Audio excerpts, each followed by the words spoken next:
ला फेरि करेन्ट सोचौ त सकिसकेछ यति एउटा मात्र बाँकी रहेछ अब मम्मीलाई यो लास्ट हो भनेर त सुनाउनु पर्यो मम्मी हौ यति एउटा मात्र करेन्ट चौचौ रहेछ आज यसकै खाजा बनाऊ होइन अनि अरू सबै सकाइस अब सक्यो अनि के गर्नु ल अब यति नै हो अँ यसो अनि बनाउनु चल्दै त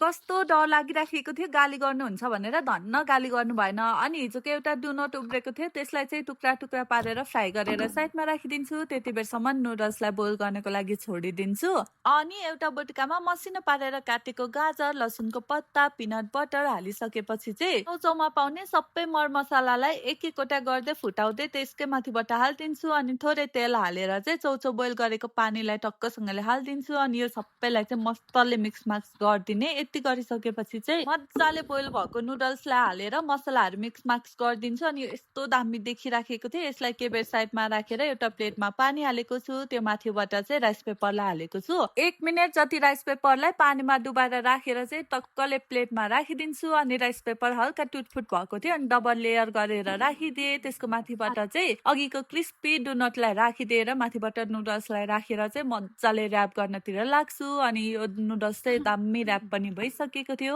अब होइन यो राइस पेपर नुडल्स रोललाई चाहिँ टक्कले बिचमा काटिदिए त्यसको माथिबाट चाहिँ व्हाइट ससलाई टक्क राखिदिएर चाहिँ यसलाई सिधै एउटा प्लेटमा राखिदिन्छु अनि होइन साइडमा सानो कटौरामा चाहिँ थोरै व्हाइट ससलाई पनि राखिदिन्छु हेर्दै हेर्दै दामी राइस पेपर नुडल्स रोल चाहिँ तयार भइसकेको थियो अनि होइन यो लिएर सिधै मम्मी भाठाउँ गएको त मम्मी एकदमै बिजी हुनुहुन्थ्यो फोनमा अनि मलाई चाहिँ कतिखेर खाम भइराखेको थियो अनि एक टुक्रा लिएर चुप्लुङ्ग ससमा चोबलेर एक बाइट खाएको त बब्बाले मिठो भएको थियो अनि हामी आमा छोरीले चाहिँ इन्जोय गर्दै खायौँ अनि मम्मी चाहिँ फेरि पनि यो नुडल्स लिएर आइज ल भन्दै